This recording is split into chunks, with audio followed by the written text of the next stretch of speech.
పత్రిక 1వ అధ్యాయము 9వ వచనం. చూడండి, మన ప్రభు అయిన యేసుక్రీస్తు అను తన కుమారుని సహవాసమునకు మిమ్ముని పిలిచిన దేవుడు. మరోసారి చెప్పండి, అమ్ముకునేవాడా నమ్మదగినవాడా? మీరే నమ్ముకున్నట్టు మొక్కలు పెట్టారు. హల్లెలూయా. మన మొక్కలు ఎట్లున్నా అమ్ముకునేవాడు అన్నట్టుంది. ఎట్లా? ఎవరంటే ఆయన నమ్మదగినవాడు. నీ భర్త మీద నీకు నమ్మకం ఉండదు, నీ భర్తను కూడా నువ్వు నమ్మవు. కొంతమంది భార్యలు కూడా నమ్మరు, కొంతమంది తల్లిదండ్రులు నమ్మరు, కొంతమంది బిడ్డలు నమ్మరు, కొంతమంది స్నేహితులు నమ్మరు.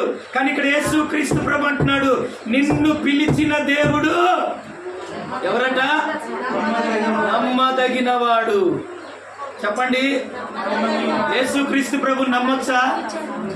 100% గా నమ్మొచ్చు.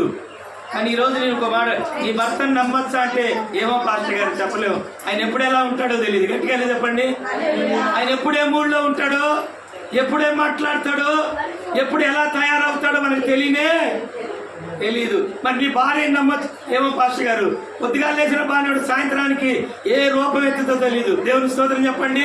నమ్మలేం. కట్ట తీసుకొచ్చినప్పుడు బాగానే నవ్వుతుంది, ఖాళీ చేతులతో వచ్చినప్పుడు అంకాళం లేచినట్లు ఎగుతుంది. పాస్టర్ గారు మేమేం చేయలేము. దేవుని స్తోత్రం చెప్పండి. హల్లెలూయా.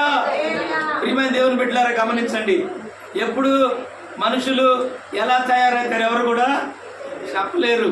కానీ దేవుళ్ళో మార్పు లేదు. అమ్మా ఉన్నారా? దేవుళ్ళో పాస్టర్ గారు కూడా మారచ్చు, పాస్టర్మ్మ కూడా మారచ్చు, మేము మనుషులమే. నేను ఆరాధిస్తున్న దేవుడు మారడు. నేను ఆరాధిస్తున్న దేవుళ్ళలో మార్పు లేదు. నేను ప్రకటిస్తున్న దేవుడు మారని దేవుడు. ఆయన నిన్ను పిలిచాడు, నన్ను పిలిచాడు, మనల్ని పిలిచిన దేవుడు నమ్మదగినవాడు.